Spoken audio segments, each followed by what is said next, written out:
ፊልሙ ሲጀምር አንዲት ሴት በህንፃ ጣራ ላይ ቆማ በስልክ ስታወራ እናያታለን። በሚንቀጠቀጥ ድምጽም እንድሞትልህ ትፈልጋለህ አይደል? እንግዳው ሲሆን ብላ ስልኩን ዘግታ ከጣራው ላይ ትዘላለች። በዚህም ዓለም አንዲት ትንሽ ልጅም ሴትዮዋ ልትፈልጋት ወጥታ ወደ ጣራው ስትወጣም በአይኗ ፊት ለፊት ስትዘላይታት በጩኸት ትዋጣለች። በዛው ቅጽበትም ናን ከህልሟ በድንገት ትነቃለች። ያየነው ሁሉም የናን አስፈሪ ህልም ነበር። ነገር ግን ከ10 ዓመታት በፊት እናቷ በእውነት ከዛው ጣራ ላይ በመዝለል በአይኗ ፊት ስለሞተች አስፈሪ ትዝታም ሁል ጊዜ በህልሟ ይከተላታል። ከዚህ ሁሉ በኋላም ወደ ስራ ልትሄድ ስትወጣ የእንጀራ እናቷ ጂያ መንገድ ላይ አግኝታት አባቷ በመክሰሩ ለአካል ጉዳተኞች የተገነባውን ትምህርት ቤት ሊዘጋው እንደሆነ ትነግራታለች። ናን ደግሞ መናገር ስለማትችል ትምህርት ቤቱ በእናቷ የተመሰረተ በመሆኑ እንዲዘጋ በፍጹም አልፈቅድም ብላ በምልክት ትነግራታለች። ጂያ ግን ወደ መኪናዋ እንድትገባ አድርጋት ወደ አንድ ጭር ያለ ቦታ ትወስዳትና እዛም ሁለት ወንዶች መጥተው ናንን በመምታትም ራሷን እንድትሰጥ ያደርጓታል። እሷም ከሆቴሉ ክፍሏ አምልጣ ስትሮጥም የሚያድኗት ወንዶች ይከተሏታል። መንገድ ላይ የሚያገኘችውን አስተናጋጅ በምልክት እርዳታ ጠይቀውና አስተናጋጁም ወዲያውኑ አቅራቢያው ባለው ክፍል ውስጥ ይደብቃታል። በክፍል ውስጥ ደግሞ ሚንግ የተባለ ወጣት ይገኛል። ምግቡ ውስጥም በሚስጥር የተደባለቀበት አደገኛ መድኃኒት በፈጠረበት የደረት ህመም ምክንያትም ራሱን መቆጣጠር አቅቶት ነበር። ሚንግም እሷን አይቶ ማነሽ ብሎ ሲጠይቃት እሷም የተደበቀችበትን ምክንያት በምልክት ልታስረዳ ብትሞክርም ሊረዳት ግን አልቻለም ነበር። የመድኃኒቱ ኃይልም ሲበረታበት ሚንግ ራሱን መቆጣጠር አቅቶት እሷን በግድ ማስቸገር ይጀምራል። እንደምንም ታግላም ከእጁ በማምለጥም ከክፍል ትወጣ ትሞክራለች። በዛ አስፈሪ ሰዓት ሚንግ በናን ላይ ኃይል ተጠቀመ ያለ አንድ ሰው በድብቅ ተደብቆ ፎቶ ያነሳቸው ነበር። በቀጣይም ናን ከሆቴሉ አምልጣ ወደ ቤቷ ስትመለስ የእንጀራ እናቷ ጫማ ተወርውሮባታለች። ናንም የደረሰባትን ለአባቷ ብትናገረም አባቷ ግን የሁለተኛ ሚስቱን ወገን ይይዛል። ናንም እስካለው ድረስ የእናቴን ትምህርት ቤት አታጠፋውም ስትለው አባቷ በጥፊ መጥቶ የዛች አልባሌ ሴትን ስም ዳግመኛ ከነሳሽ ትጸጸቻለሽ ብሎ ጮህባታል። በዛው ሰዓትም የናን እንጀራ እህትም የናንንና የሚንግን ፎቶዎችን ኢንተርኔት ላይ መስራጨታቸውን ለአባቷ ታሳያለች። የእንጀራ እናቷም ተናዳ የናን እናት ቀደም ሲል ከሚንግ አባት ጋር ግንኙነት እንደነበራት በማስታወስ ናንም አሁን ከሚንግ ጋር አላስፈላጊ ግንኙነት አላት ብላ ትከሳታለች። ወሬውን ለማስቆም ሲል ሚንግም ናን እጮኛው እንደሆነች ለመናገር ይወስናል። በዛው ምሽትም የእንጀራ እናቷ ናንን አፍና ለአንድ አዛውንት ነጋዴ ልትሸጣት ስትለም ሚንግ ደርሶ ወንበዴዎቹን በሙሉ በድብደባ ጥሎ ያድናታል። ከዛም ወደ ቤቱ ወስደው የውሸት የእጮኛነትን ውል እንዲፈርሙ ያቀርብላታል። እሷም ይሄ የውሸት እጮኝነት በእርግጥ ያስፈልጋል ብላ ስጠይቀው ሚንግ የእቅዳቸው ዋና አካል እንደሆነና እንደ ሰራተኛ ደሞዝ እንደሚከፍላት ይነግራታል።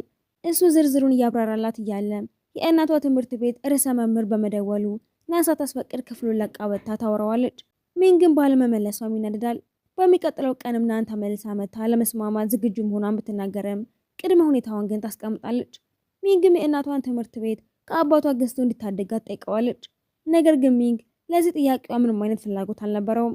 እሱም ጥያቄዋን ለመቀበል ሲያመነታ ናን በፍቅር ስሜት ተጠግታ ልታምታታው ትሞክራለች። እሱም በቅድመ ሁኔታዋ ቢስማማም በእሱ ላይ የሚጣበቁ ሴቶችን ግን እንደሚጠላና ከእሱ ርቀቷ እንድትጠብቅም ያስጠነቅቃታል።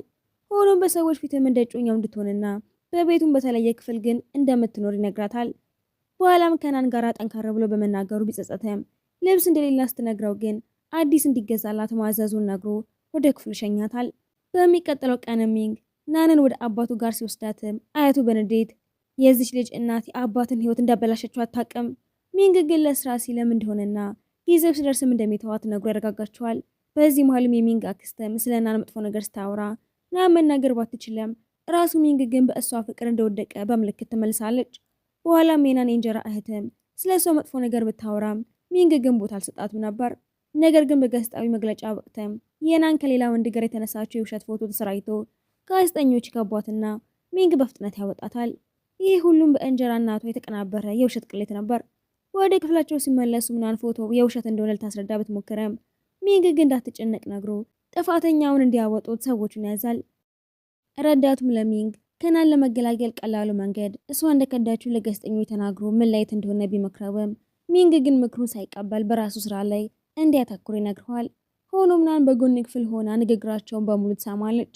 ተጎድታም ለጋዜጠኞችም ፎቶ የውሸት እንደሆነ ተናግራ ሁሉንም ነገር ለመግለጽ ዝግጁ መሆኗን ለሚንግ ብትነግረውም እንዳታደርገው ይከለክላታል።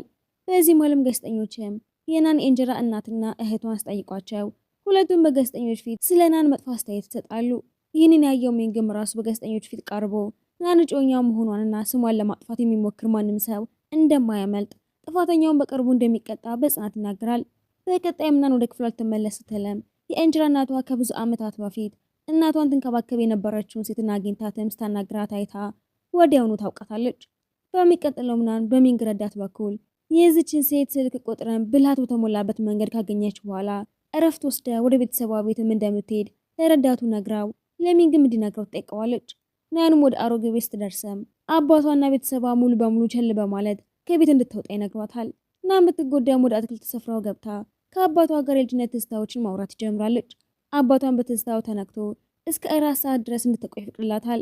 በሌላ በኩል ናን ከሄደች በኋላ ሚንግ ደጋግሞ ስለ እሷ ረዳቱን ይጠይቃል። ረዳቱም ስለ እሷ መጨነቁን ስጠይቀው ሚንግ ነገሩን አስተባብሎ ከአባቷ ጋር የሚያወራው ነገር እንዳለ በመግለጽ ወደ ቤቷም ይሄዳል። ሚንግም እዛ ደርሶ ናንን አግኝቷት አብሮ እንድትመለስ ቢነግራትም እሷ ግን እዛ እንደምትቆይ ትነግረዋለች። ሚንግም ይህንን ሲሰማ እሱም በዛ ቤት እንደሚያደር ለረዳቱ ይነግረዋል። ሚንግም ወደ ቤቱ ገብቶ ለአባቷ በትህትና ቢያወራውም አባቷ ግን ሙሉ በሙሉ ችላ ይለዋል። ማታ ሲሆንም ቤተሰቧ ለሚንግና ለናን አንድ ክፍል ብቻ ይሰጧቸዋል። ሚንግም ክፍሉን አይቶ ለምን ክፍሏ እንደዚህ እንደቀለለ ስጠይቃት ናን የተማሪነት ጊዜዋን እዛ ስታሳልፍ እንደነበረ ታስረዳዋለች። ከዛ ሚንግም በሌላ ክፍል እንዲተኛ ብትጠይቀውም እሱ ግን ተለያይተው ቢተኙ ሰዎች የውሸት ግንኙነታቸው ሊጠረጥሩ ይችላሉ ብሎ ይከለክላታል። ናንን በውላቸው ምክንያትም አብረው ለመተኛት ብትገደድም አልጋውን ላለማጋራት ግን ወለሉ ላይ ፍራሽ አንጥፋ ትተኛለች። በኋላም በዛው ምሽትም ሚንግም ናንን እንደገና እየረበሸ ታሪክ እንድታወራላት ይጠይቃታል። እሷም ከማውራት ውጪ ሌላ አማራጭ አልነበራትም። ናንም ለሚንግ አስፈሪ ታሪክ መንገድ ስትጀምር ሚንግ ፈርቶ በቃ ይበቃል ከእንግዲህ አትነግሪኝም ብሎ ያስቆማታል። ናንም ለመተኛ ስትሞክር ሚንግ መጥቶ ከአጠገቧ ይተኛል። ናንም ወደ አልጋው እንዲመለስ ብትነግረውም በእንደዚህ አይነት ታሪክ አስፈራራሽኝ እኮ አንቺ ነሽ ለብቻ ያልተኛም እያለ ይረብሻታል። በሚቀጥለው ቀን ሚንግ ከናን አባት ጋር ተነጋግሮ የአክሲዮን ድርሻቸውን እንዲሸጡለት ይጠይቃቸዋል። አባቷም ተናደው ጠላዋቸው ሲሄዱ ናን ትከታተለዋለች። አባቷም ትናንትና ጀምሮ በፍቅር የምታዋሪኝ አክሲዮኔን ለሚንግ እንሸጥልሽ ብለሽ ነው።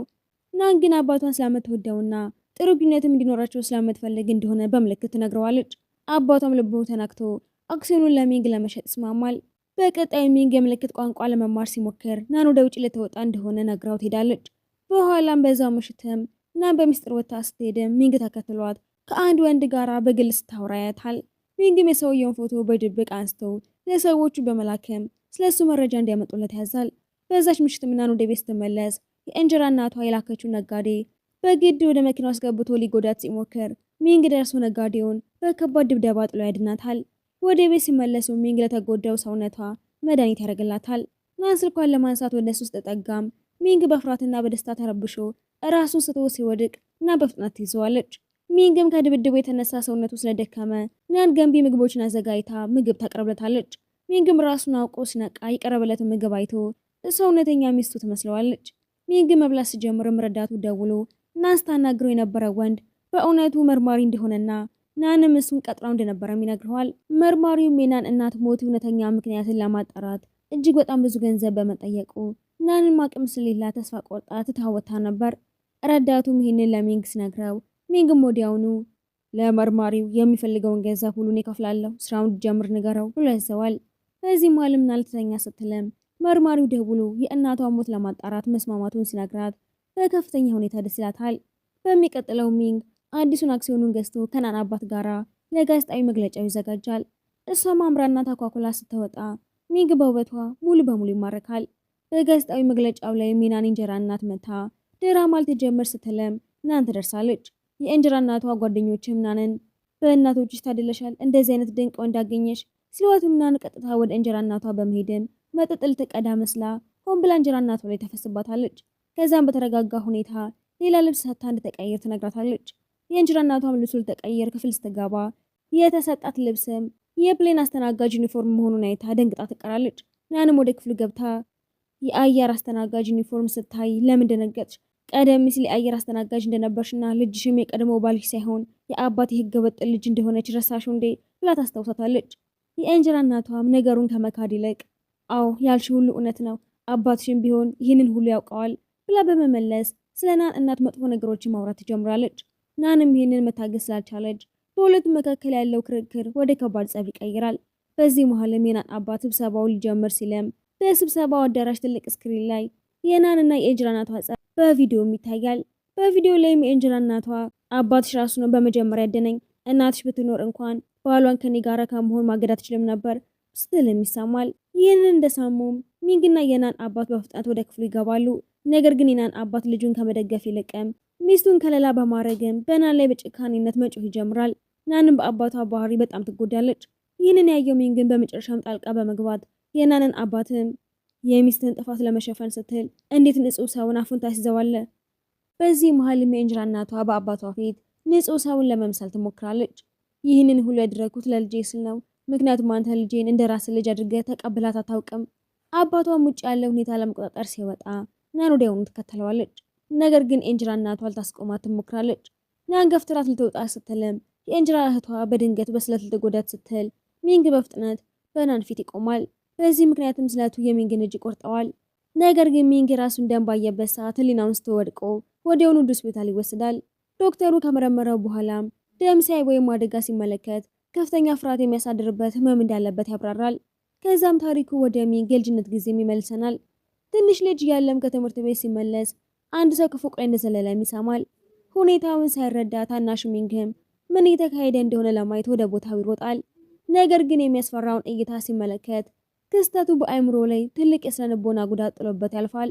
አሁንም ወደ አሁኑ ጊዜ ስንመለስ በመጨረሻም ራሱን ሲያውቅ የመጀመሪያ ስራውም እሷን ማቀፍ ይሆናል። በዛው ሰዓትም ረዳታቸው ወደ ክፍሉ ሲገባ ሁለቱ ተቀራርበው ያይና አላስፈላጊ ሰዓት እንደገባ ተረድቶ በዝምታ ይወጣል። በኋላ ላይ ናን ወደ ውጪ ወጥታ አባቷን ታገኘዋለች። በፍጥነት ወደ ሚንግ ሄደ የስምምነት ሰነዶቹን ፈረም። ናንም አባቷ ይቅርታ ሊጠይቃት እንደመጣ ብታምነም እውነታው ግን ያልነበረም። አባቷን በከባድ ቃላት ይናገራታል። በአባቷ አመለካከትም ትጎዳለች። አባቷም እናትሽ ከዳችኝ ሲላትም እናቴ በጭራሽ አልከዳችም፣ እውነቱን እኔ ራሴ ያረጋግጥልሃለሁ ብላ ቃል ትገባለች። ከዛም ከአባቷ ጋር ውል ታደርጋለች። እናቴ እንዳልከዳችህ ማረጋገጥ ከተቻለ ሁለተኛ ሚስትን መፍታት አለብህ። ለሌላኛዋ ልጅህ ደግሞ 5% ሰጥተህ የቀረውን ሀብት በሙሉ ለእኔ ታስተላልፈዋለህ። አባቷም የሚንግን ፊርማ በሰነዶቹ ላይ ስለሚያስፈልገው በውል ይስማማል። ናንም ወደ ቤት ተመልሳ ሚንግን ሰነዶቹን እንዲፈርም ስጠይቀው ሚንግ ስለምንነቱ እንኳን ሳይጠይቅ ወዲያውኑ ይፈርመዋል። ከዛም ናን የተፈረሙትን ሰነዶችን ይዛ ወደ አባቷ ቤት ትሄዳለች። ስትደርስ ግን የእንጀራ እናቷ አሁንም በዛ እየኖረች እንደሆነም ታያለች። ይቺን ሴት ከቤት ያለስወጣት ለምንድን ነው ብላ ስጠይቅም አባቷ ፍቹ አሁን የተፈጸመ በመሆኑ ወዲያውኑ ማስወጣት አልችልም። እናትሽም ራሷን የጎዳችው የእሷ እጅ ሳለበት አይደለም፣ ጨካኛ ትሁኚ። ሚንግም የናን እናት የቀድሞ ሰራተኛዋን ይዞ ይደርሳል።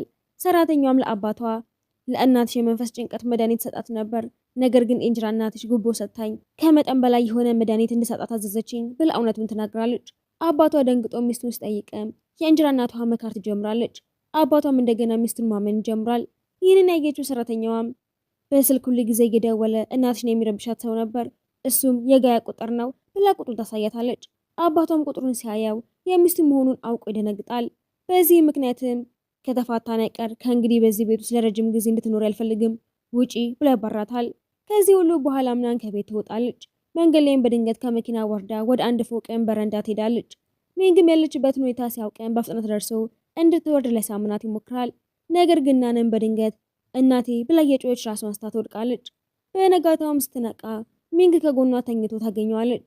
ሚንግም ሌሊቱን በሙሉ እናቴ እያልሽ ትጮሂ ነበር። እሷም ደንግጣ መናገር እችላለሁ እንዴ ብላ ስጠይቅ ድምጿን ሰምታ እፎይታ ታገኛለች። መናገር በመቻሏን በጣም ደስተኛም ትሆናለች። ሚንግም በእሷ ደስታ ይደሰታል። ከዛ ሚንግም ናንን ይዞ ወደ አባቱ ቤት ይሄዳል። ቤተሰቦቹም ናን ስትናገር ሲሰሙ ይደነግጣሉ። በኋላ ላይም የሚንግ አያት ሚንግን ለይተው በመውሰድም ከእንግዲህ ናን የምትቆይበት ምክንያት ስለሌለ ተዋት። ሚንግ ግን ርዕሱን ለመቀየር ይሞክራል። አያቱ ለናን ኬክ ሲጋብዟትም ናን ለክሬም አለርጂ አለብኝ ትላቸዋለች። አያቱም ይህንን ሲሰሙ ንግግራቸውን አቁመው ይሄዳሉ። ምክንያቱም የራሳቸው ልጅም ለክሬም አለርጂ ነበረበት። በዚያች ሌሊትም ወደ ቤት ሲመለሱ ናንም ግባችን ስለተሳካ ውላችን ማለቅ አለበት፣ አዎ ትክክል ነሽ፣ ነገ ብሉን ጨርሰዋለን ብሎ ይስማማል። ነገር ግን በዛች ሌሊትም ሁለቱም እንቅልፍ አልወሰዳቸው ነበር። አብሮ ያሳለፉት ጊዜ እንዲህ በፍጥነት በማለቁ ይገረማሉ። በነጋታው ጠዋትም ሚንግ ለናን ሰነዶችን ይሰጣታል። አጎቴ የእናትሽ ፎቶዎችን ያነሳና ኢንተርኔት ላይ ያሰራጨው ሰው ነው። ናንም አጎቱ ፎቶዎቹን ካነሳ እናቷ ንጹህ መሆኗን ማረጋገጥ እንደሚችል ትረዳለች። እናቴ ንጹህን ለማድረግ ከአንተ ጋር ለጥቂት ጊዜ መቆየት አለብኝ።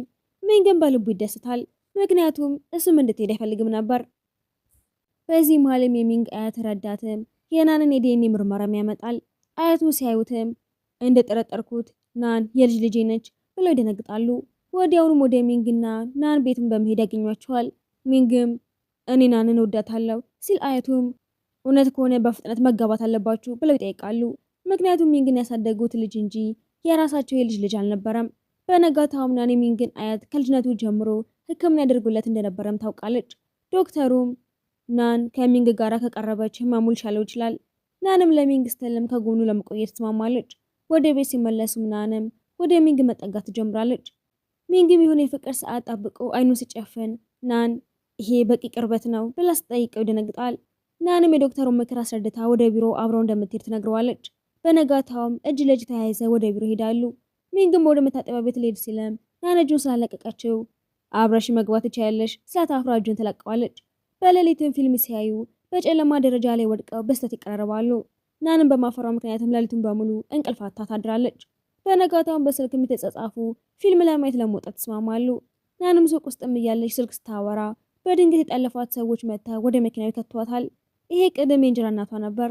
ምሽት ላይ ሚንግ ጋብቻ ቀለበት ገዝቶ እያለ የእንጀራ እናቷ ደውላ ናንም በህይወት ማየት ከፈለግ ወደ ምልክላ አድራሻና ሲደርስም የእንጀራ እናቷ ናንን ስታሰቃያት ያያታል።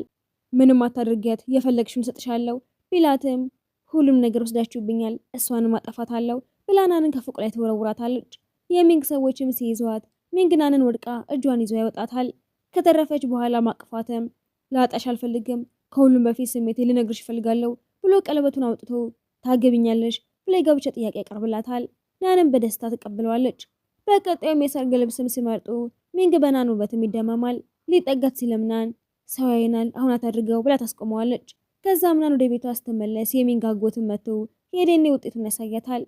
እናትሽና የሚንግ አባት ከዚህ በፊት ግንኙነት ነበራቸው። አያትሽ አልተቀበሉትም፣ ግን እናትሽ ካገባችሁ በኋላም ግንኙነታቸውን ቀጥለውት ነበር ብሎ ፎቶዎችን አሳይቶ ያስረዳታል። ናንም እናቷ ንጹህ አይደለችም ብላ ትበሳጫለች። ዘመድየውም ወደ ሚንግ ሄዱ የቤተሰቡ አባል እንዳልሆና ድርጅቱን ትቶ እንዲሄድም ያስፈራረዋል። በነጋታውም ናን ወደ አባቷ ሄዳ እውነቱን ጠይቃውና አባቷም የሚንግ አያት ድሮ ልጁ የሚወዳት ሴት እንዲያገባ እንዳዘዘው ካገባ በኋላ ግን ናንን ጸንሳ እንደነበረና ባዮሎጂካል አባቷም የሚንግ አባት እንደሆነ ይነግራታል። ናን አባቷ ማመን አቅቷት ከመጀመሪያው ጀምሮ የአንተ ልጅ እንዳልሆንኩኝ ታውቅ ነበር ብላ ጠይቀዋለች። ባዮሎጂካል ልጅ እንዳልሆንኩኝ ካወቅ ታዲያ ለእምነቱን ቀድም አልነገርከኝም? መልስ አታገኝም። አይኗ በእንባ ተሞልቶ ከቤት ትወጣለች። ቀጥታ ወደ እናቷ መቃብርም ትሄዳለች። በመቃብሩ ፊት ለፊት ሙሉ በሙሉ ትሰብራለች። እናቴን ንጹህ መሆኗን ለማረጋገጥ ሙሉን ዓለም ተጋፈጥኩኝ። አሁን ግን በሷ ምክንያት ከመወደው አባቴ ፊት ታወረድኩኝ። የመጨረሻው አስከፊው ነገር ደግሞ የወደድኩት ሰው የገዛ ወንድሜ ሆኖ ማግኘቴ ነው እያለች ያለምንም ማቋረጥ ትበሳጫለች። ማልቀስም ትጀምራለች። ምክንያቱም ሚንግም ገና የማደጎ ልጅ መሆኑን አልበቀችም ነበር። በዛች ሌሊትም ናን ወደ ቤት ትመልሳለች። ነገር ግን ለሚንግ አንዲትም ቃል ሳትነግረው ትቀራለች። ሚንግም እሷ ምን ያህል የተጎዳች እንደሆነ ሲያየም ወደ እሷ ጋር ተጠግቶ ያቅፋታል። ናንም በመጨረሻ እውነቱን አውጥታ እኛ እህትና ወንድም ስለሆንን ሁሉም ነገር ተበላሽቷል። ይህንን ሲሰማ ሚንግ ወዲያውኑ እውነቱን ይነግራታል። አያቴ ነው የጉዲፈቻ ልጁ አድርጎ ያሳደገኝ። አባቱ ከሞተ በኋላ ዘመድየው የቤተሰቡን ሀብት በሙሉ ለመውሰድ ይሞክር ስለነበረ አያቱ ንብረቱን ለመጠበቅ ሲሉ ጉዲፈቻ አድርገውት የልጃቸው ድብቅ ልጅ እንደሆነ ይፋ ማድረጋቸውን ያብራራላታል። ለዚህም ነበር ሁሉም ሰው ሚንግ ወላጅ አባቱ ልጅ እንደሆነ ሲያምን የኖረው። ይህንን ስትሰማም ናን በጣም ትደስታለች። ናንም ወዲያውኑ ለሚንግ አይዞህ በቃ ትጨነቅ፣ እኔ ሁልጊዜም ከጎንህ እቆማለሁ ብላ ታረጋግጥለታለች። ነገር ግን ሚንግም ሌላ ትልቅ ችግር ያነሳል። አያቴ የቤተሰቡን ሀብት መጠበቅ ከፈለኩኝ ሌላ ሴት ማግባት እንዳለብኝና እኛ ደግሞ እህትና ወንድም መስለን መኖር መቀጠል እንዳለብን ነግሮኛል። ይህን ሰው ተሰማም ናን እንደገና ልቧ ይሰብራል። እያለቀሰችም ከቤት ትወጣለች። መንገድ ላይም የተራመደች በድንገት ያዙራታል። መሬት ላይም ወድቃ ራሷን ትስታለች። ናን በመጨረሻም ራሷን ስታውቅም የእናቷ ትምህርት ቤት ርዕሰ መምህርም ከፊቷ ተቀምጠው ታገኛቸዋለች። ርዕሰ መምህሯም የእናቷ የነበረውን አሮጌ ማስታወሻ ደብተር ለናን ይሰጧታል። ናን ማስታወሻ ደብተሩን ከፍታ ማንበብ ትጀምራለች። በእናቷ ማስታወሻ ደብተር ባኮለም እናቷ ካገባች በኋላ ስለተፈጠረው ነገርም አስደንጋጭ እውነትን ታገኛለች። ናን ማንበቧን ስትቀጥል ሁሉም ሰው ካመነ በሙሉ የተለየ ነገር ትረዳለች። እናቷ ካገባች በኋላ ከሚንግ አባት ጋር ምንም አይነት ግንኙነት አልነበራትም። እውነተኛው ታሪክም የሚንግ ዘመድ ሆን ብሎ የናንን እናት አደንዛዥ ዕፅ አድርጎ ወደ ሚንግ አባት መላኩ ነበር። የሚንግ አባትም እሷን በዛ ሁኔታ ሲያገኛት ሊረዳት ቢሞክርም የሚንግ ዘመድ ያንን አጋጣሚ ተጠቅመው በድብቅ የሁለቱን ፎቶዎችን ያነሳል። ከዛም ፎቶዎቹን በየቦታ በመበተን ስማቸውን ያጠፋዋል። የደረሰበትን ውርደትና የሆነውን ሁሉ መቋቋም ባለመቻሉ የሚንግ አባት በመጨረሻም ራሱን ይጎዳል። ሙሉን እውነት ካወቀች በኋላ ናን እናቷ ሙሉ በሙሉ ንጹህ እንደነበር ትረዳለች። የሚንግ አባትም ቢሆን ንጹህ ነበር። በነጋታው ሚንግ ከአያቱ ጋር ሆኖ ስለ ሰርጉ መግለጫ ለመስጠት ጋዜጣዊ መግለጫ ያዘጋጃል። ነገር ግን በድንገትም ናን የሰርግ ልብሷን ለብሳ ወደ ጋዜጣዊ መግለጫው ትደርሳለች። በሁሉም ሰው ፊትም እኔ ሚንግ ማግባት ፈልጋለሁ ብላ ታውጃለች። ይህንን ሲሰማም የሚንግ ዘመድ ወዲያውኑ ይቃወማል። ናንና ሚንግ እህትና ወንድም ስለሆኑ ጋብቻቸው አይቻልም። ነገር ግን የሚንግ አያት እውነቱን ያወጣሉ። እነሱ ባዮሎጂካል እህትና ወንድም አይደሉም፣ ምክንያቱም ሚንግ በእኔ በጉዲፈቻ የተወሰደ ልጅ ነው ብሎ ያብራራሉ። የሚንግ ዘመድም ወዲያውኑ ሚንግ በጉዲፈቻ የተወሰደ ከሆነ ለድርጅቱም ሆነ ለቤተሰቡም ሀብት ምንም አይነት ህጋዊ መብት ሊኖረው አይገባም ብሎ ይጠቁማል። ሚንግም ስለ ድርጅቱ ወይም ስለ ሀብቱ ምንም አይገደኝም፣ ለእኔ በዚህ ዓለም ውስጥ በጣም አስፈላጊው ነገር ናን ብቻ ናት ብሎ ይመልሳል። ከዛም በሚቀጥለውም ናን ከሚንግ አያት ጋር በግል ትነጋግራለች። እኔም የቤተሰቡ አባል ስለሆንኩኝ ከፈቀዳችሁልኝ የድርጅቱ ዋና ስራ አስፈጻሚ መሆን እችላለሁ። ሀሳቧን ከሰሙ በኋላም በመጨረሻ ይስማማሉ። ስብሰባ ጠርተውም ናን የድርጅቱ አዲስ ዋና ስራ አስፈጻሚ አድርገው ያውጃሉ። የሚንግ ዘመድም ይሄንን ለመቀበል ፈቃደኛ ሳይሆን ይቀራል። የናን ዲኤንኤ ውጤት ሐሰተኛ ነው ብሎ እንደገና ይከራከራል። ነገር ግን አያትየው ወዲያውኑ አፉን ያስይዙታል። የናንን ዲኤንኤ ምርመራ ያደረኩት እኔ ራሴ ስለሆንኩኝ በውጤቱ ላይ ምንም አይነት ስህተት የለም። ከዛም ናን በባዮሎጂካል ወላጆቿ ላይ ተጥሎ ስለነበረው የሐሰት ክስም እውነቱን በመጨረሻ ታወጣዋለች። ዘመድየውም ሁኔታውን እንዴት እናቷን አደንዛዥ ሰጥቶ ያነሳቸውን ፎቶዎችን በማሳየትም የንጹሃን ሰዎችን ህይወት እንዴት እንዳጠፋ በዝርዝር ታጋልጣለች። ሁሉንም ነገር ከሰሙ በኋላም ዘመድየው የሚያመልጥበትን ቦታ ያጣል። አያትየውም በመጨረሻ እውነቱን ተረድተው ከድርጅቱ ያባሩታል። በመጨረሻም ናን ፈገግ ትላለች። ካለፈችበት አስቸጋሪ ሁኔታ በኋላም ሁለቱም ወላጆቿ ንጹህ መሆናቸውን በማረጋገጥ ተሳክቶላታል። ናንም ለአያትየው እኔ በእርግጥ ዋና ስራ አስፈጻሚ መሆን አልፈልግም፣ ቦታውን የተቀበልኩት የልጆትን እውነተኛ ማንነትን ለማጋለጥ እና የወላጆቼን ንጽህና ለማረጋገጥ ብቻ ነበር። አሁን ያሰብኩትን ስላሳካሁኝ ቦታው አያስፈልገኝም ብላ ታብራራለች። ናንም ለሚንግ ምንም ሳትነግረው ትወጣለች። ሚንግም ናን አሁንም በሰው ተናዳ እንደሆነ ይረዳል። በዚህ መሀልም ብቻዋን የተራመደች ያለ የትምህርት ቤቷ ርዕሰ መምህር በድንገት ወደሷ ይመጣሉ። አሁኑኑ ወደ እናትሽ መቃብር ሂጂ ይሏትና ምንም አይነት ጥያቄ ሳትጠይቅ ናን ወደ እናቷ መቃብር ቦታ ትሮጣለች። ስትደርስም በእናቷ መቃብር ፊት ያለው ቦታ በሙሉ በጥሩ ሁኔታ ተቀይሮ ሲጠብቃት አይታ ትደነግጣለች። ከዛም ሚንግን በድንገት ይታያል። በእናቷ መቃብር ፊትም ቆሞ ይቅርታ ይጠይቃታል። ናንም በእሱ ተናዳ እንደነበረ ስለሚያውቅም ለእሷ ትልቅ ትርጉም ባለው ቦታ ላይ ይቅርታ ሊጠይቃት ወስኖ ነበር። ለዚህ ነበር ቦታውን የሚያስጌጣው። ይህንን ሁሉ ስታይም ናን በጣም ትደስታለች። ከዛ ሚንግ ቀለበቱን አውጥቶ በናን ጣት ላይ ያደርግላታል። የጋብቻ ጥያቄውንም በደስታ ያቀርብላታል። በዚህ ጊዜ ምንም አይነት አለመግባባት፣ የቤተሰብ ሚስጥር ወይም በመካከላቸው የገባው ሁሉ ነገር ጠፍቶ ሁለቱም ከልባቸው ደስተኞች ይሆናሉ። ፊልሙም እንደዚህ ይጠናቀቃል።